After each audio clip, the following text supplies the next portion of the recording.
My self Jagdish Chandra Sen, economics teacher.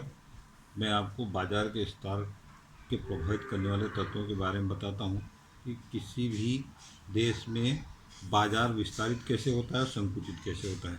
तो पहले वस्तुगत गुण, वस्तु में ऐसे कुछ गुण होते हैं जिसके कारण बाजार विस्तृत हो जाता है। जैसे वस्तु की वहनीयता का गुण, कुछ वस्तु ऐसी होती है जिनमें वहनीयता का गुण पाया जाता है। वहनीयता से मतलब किसी वस्तु को एक स्थान से दूसरे स्थान पर आसान से लाना और ले जाना, जिसमें किसी प्रकार की लगेज, माली आदि आदि का अधिक खर्चा ना आए, ऐसे वस्तु के गुण को हम वन्यता का गुण कहते हैं।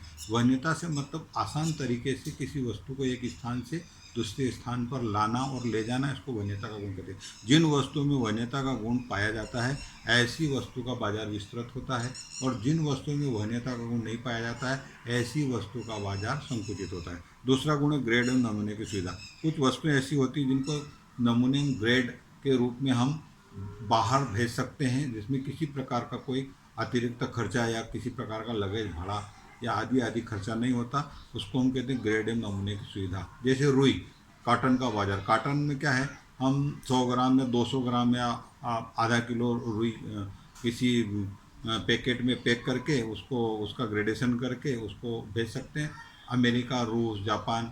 तो अंतर्राष्ट्रीय व्यापार में भी यह सुविधाजनक होता है। ग्रेड एवं नमूने की सुविधा से बाजार विस्तृत हो जाता है। जिन वस्तुओं में नमूने और ग्रेड की सुविधा होती है वह बाजार विस्तृत हुआ करते हैं, और जिन वस्तुओं में ग्रेड और नमूने की सुविधा नहीं होती वो बाजार वस्तु का बाजार संकुचित हुआ करता है। जैसे उदाहरण के लिए पत्थर का हम ग्रेड एवं नमूना नहीं भेज सकते। जैसे उदाहरण के लिए रुई का ग्रेड और नमूना भेज सकते हैं, गेहूँ या चावल का नमूना हम ग्रेड भेज सकते हैं, आदि आदि बातें। जो नमूने और ग्रेड की सुविधा होती है जिसमें उस वस्तु का बाजार विस्तृत होता है, और जिसमें नमूने और ग्रेड की सुविधा नहीं होती वह वस्तु का बाजार संकुचित हुआ करता है। तीसरा, टिकाऊपन। कुछ वस्तुएं ऐसी होती हैं जिनमें टिकाऊपन का गुण होता है। कुछ वस्तुएं शीघ्र नष्ट होने वाली होती है, और कुछ वस्तुएं टिकाऊ होती है। जैसे गेहूँ, चावल, या अधिक समय तक इनको हम स्टोरेज में रखकर, गोदाम में रखकर इसका उपयोग कर सकते हैं, अर्थात टिकाऊपन है।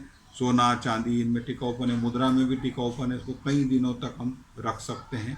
और कुछ वस्तुएं ऐसी होती है जो बहुत कम समय में भी खराब हो जाती है, जिसको हम टिकाऊ नहीं कहते, और खराब होने के कारण उसकी उपयोगिता समाप्त हो जाती है, इसलिए हम उस वस्तु में टिकाऊपन का गुण नहीं मानते, या टिकाऊपन उनमें नहीं रहता, जिसके कारण उस वस्तु का बाजार हमेशा संकुचित होता है। जिन वस्तुओं में टिकाऊपन होता है उन वस्तुओं का बाजार विस्तृत होता है, और जिन वस्तुओं में टिकाऊपन नहीं होता वो उस वस्तुओं का बाजार हमेशा संकुचित हुआ करता है।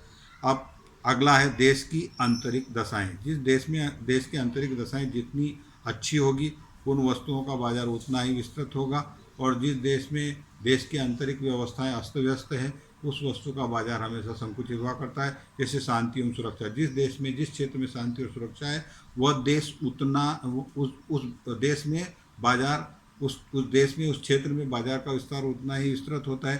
शांति एवं सुरक्षा ने जान माल की हानि, जैसे अभी हमारे देश में जम्मू कश्मीर का बाजार संकुचित है क्योंकि वहाँ पर शांति एवं सुरक्षा नहीं है, जिसके कारण कई प्रकार की परेशानियाँ आती हैं, जिसके कारण उद्योगपति वहाँ पर अपना उद्योग व्यवसाय, व्यापार व्यवसाय विस्तृत रूप से नहीं करना चाहते। तो शांति और सुरक्षा जिस क्षेत्र में, वहाँ का बाजार विस्तृत होता है, और शांति और सुरक्षा का अभाव उस देश में जिस क्षेत्र में शांति और सुरक्षा नहीं है वहाँ का बाजार हमेशा संकुचित हुआ करता है। बैंकिंग सुविधाएं। जिस क्षेत्र में बैंकिंग सुविधाएं जितनी अधिक होगी वहाँ का बाजार उतना विस्तृत होता है, और जिस देश में बैंकिंग सुविधाएं कम होगी वहाँ का बाजार उतना ही संकुचित होता है। जैसे उदाहरण के लिए ग्रामीण क्षेत्रों का बाजार हमेशा संकुचित हुआ करता है क्योंकि वहाँ पर बैंकिंग सुविधाओं का अभाव है, लेन देन का अभाव है, लोन वगैरह आदि नहीं मिल पाते, जिसके कारण वहाँ का बाजार हमेशा संकुचित रहता है।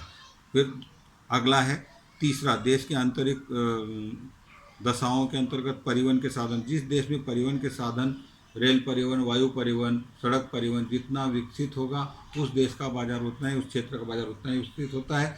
जिस क्षेत्र में परिवहन के साधन का अभाव होता है वहाँ के बाजार हमेशा संकुचित हुआ करते हैं। जैसे 5 महानगरों की बात हम करें जो सभी परिवहन से जुड़े हुए हैं, जैसे दिल्ली, कलकत्ता, बम्बई, चेन्नई, इंदौर, सूरत, ये जितने भी बड़े बड़े नगर हैं वो सब परिवहन के साधनों से जुड़े हैं। वहाँ पर परिवहन के साधन पर्याप्त मात्रा में, रेल परिवहन, वायु परिवहन, है ना, जल परिवहन, सभी बंदरगाहों से जुड़े हुए हैं, जिसके कारण वहाँ का व्यापार व्यवसाय उतना विस्तृत होता है, जिसके कारण वहाँ का बाजार